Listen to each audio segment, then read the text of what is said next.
Welcome to the video.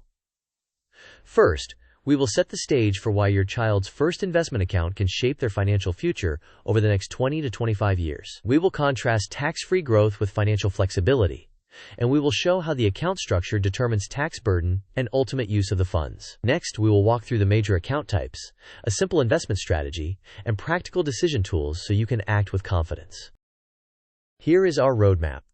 First, we will cover why account structure matters. Then, we will dive into the 529 plan, followed by the custodial brokerage account and the custodial Roth IRA. After that, we will lay out a simple fire-and-forget investing approach. Next, we will use a decision flow and highlight common pitfalls. Then we will test your knowledge with a couple of quick quizzes. Finally, we will wrap with key takeaways and a summary. Before we begin, a quick but important disclaimer. This video is educational only and is not financial, tax, or legal advice. Your situation may be unique and tax rules change. Please consult a qualified professional to tailor strategies to your needs. With that said, let us continue to why account structure matters. A long time horizon of 20 to 25 years compounds not only returns, but also tax consequences. Therefore, the account structure you choose today determines your tax burden and how the funds can be used later. In practice, this comes down to a trade-off between maximizing tax-free growth and preserving flexibility.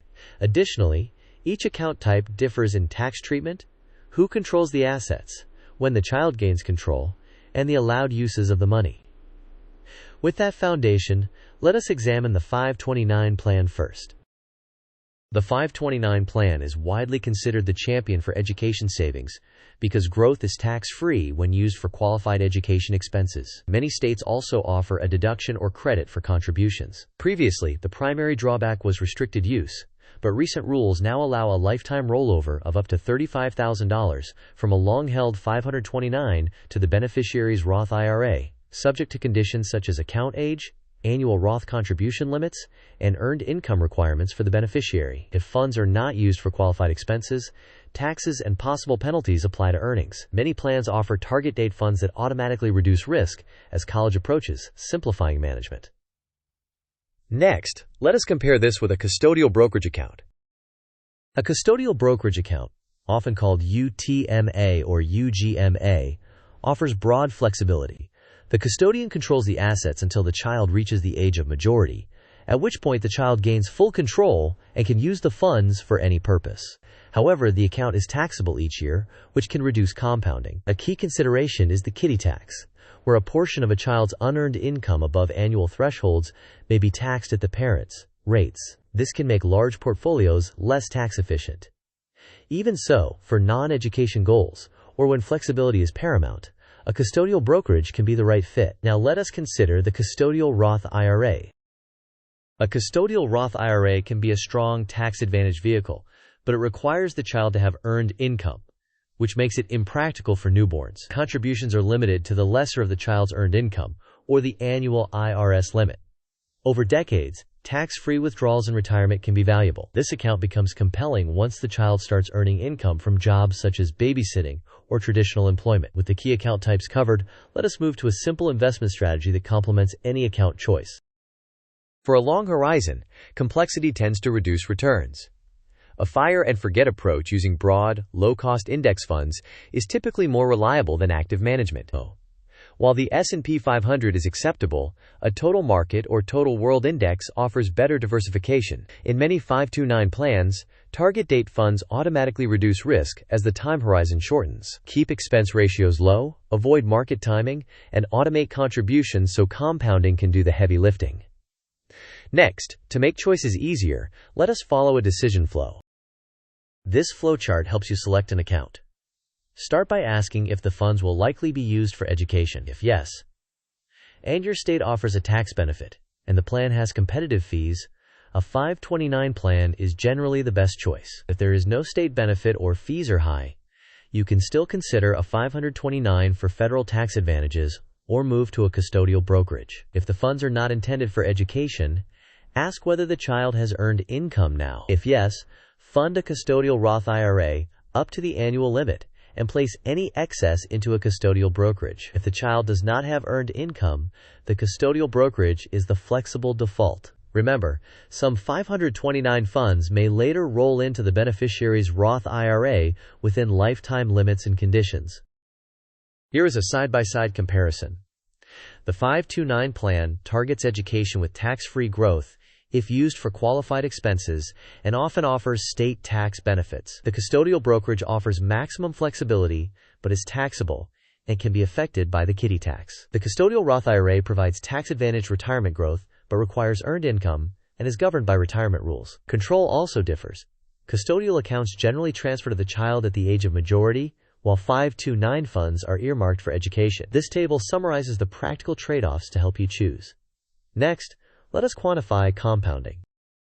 Let us illustrate compounding. If you contribute $250 per month for 25 years and earn an average 7% annual return, the future value is roughly $202,000. For 20 years under the same assumptions, it is about $130,000. In taxable accounts, annual taxes on dividends and realized gains create drag that reduces compounding, while tax-advantaged accounts help you keep more of the growth. The rule of thumb is simple: the longer the horizon, the more valuable tax shelters become. Next, let us address common pitfalls and how to avoid them.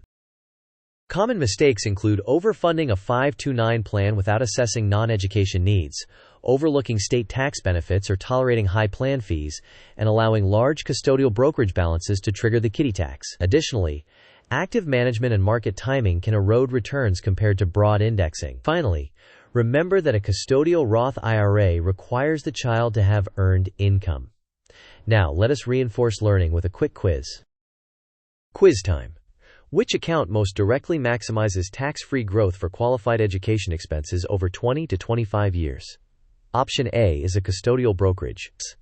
Option B is a 529 education savings plan. Option C is a custodial Roth IRA. Option D is a high-yield savings account. You may pause the video now to think about the answer. We will discuss the answer in the next section of the video. The correct answer is B, the 529 Education Savings Plan. It provides tax-free growth when used for qualified education and often includes state-level incentives. Now, let us continue with another quick scenario to deepen understanding. Here is the second quiz question. You want maximum flexibility for any future use, and the child is a newborn with no earned income. Which account is the best fit to start? Option A is a custodial Roth IRA. Option B is a 529 plan. Option C is a custodial brokerage. Option D is a 401k. You may pause the video now to think about the answer. We will discuss the answer in the next section of the video. The correct answer is C, a custodial brokerage account. It offers flexibility for any purpose and does not require earned income, which makes it suitable for a newborn. Next, let us visualize the journey from contribution to use over time. This timeline shows the typical journey. At year 0, you open accounts and automate contributions. From years 1 through 10, you accumulate in low-cost index funds. Between years 11 and 18, you continue contributions. In a 529 plan, the target date fund gradually reduces risk as college approaches. Around age 18 or 21, depending on state law, control of a custodial brokerage typically transfers to the child. From 18 to 25, 529 withdrawals may be used for qualified education costs, and any leftover funds may later roll into the beneficiary's Roth IRA within lifetime and annual limits. Roth assets continue to compound for the long term. Now let us quickly contrast flexibility and tax efficiency. On the left, flexibility points to the custodial brokerage, which can fund any purpose and becomes accessible when the child reaches the age of majority. There are no education use constraints, and setup is straightforward. On the right, tax efficiency favors the 529 plan and the custodial Roth IRA. The 529 provides tax-free education growth and potential state incentives, while the Roth IRA offers tax-free withdrawals in retirement if rules are met. Lower tax drag can significantly enhance compounding, and the potential 529 to Roth rollover adds optionality. With the trade-offs clear, let us capture the key points. The essential points are as follows. First, decide whether education use is likely, and consider a 529 plan if so. Second, Remember that a custodial Roth IRA becomes powerful once earned income exists. Third, invest using broad, low-cost index funds with automated contributions and avoid market timing. Fourth, monitor plan fees, state tax benefits, and potential Kiddie Tax thresholds. Finally, the longer your horizon, the more valuable tax shelters tend to be. Next, we will include a quick structural diagram to reinforce account relationships. This mind map places the child's investing options at the center. One branch is the 529 plan, with education focus, tax-free gains, potential state benefits, and a lifetime rollover note. Another branch is the custodial brokerage, with flexible use, annual taxation, potential Kiddie Tax exposure, and transfer of control at the age of majority. The final branch is the custodial Roth IRA, requiring earned income, offering long-term retirement growth, and tax-free withdrawals if rules are met. A note emphasizes using broad index funds, such as total market or total world, and target date options in 529 plans. Now let us summarize the entire discussion. In summary, if the goal is education, 529 plans typically provide the strongest tax advantages and simplicity. If you need broad flexibility, a custodial brokerage is unmatched but taxable.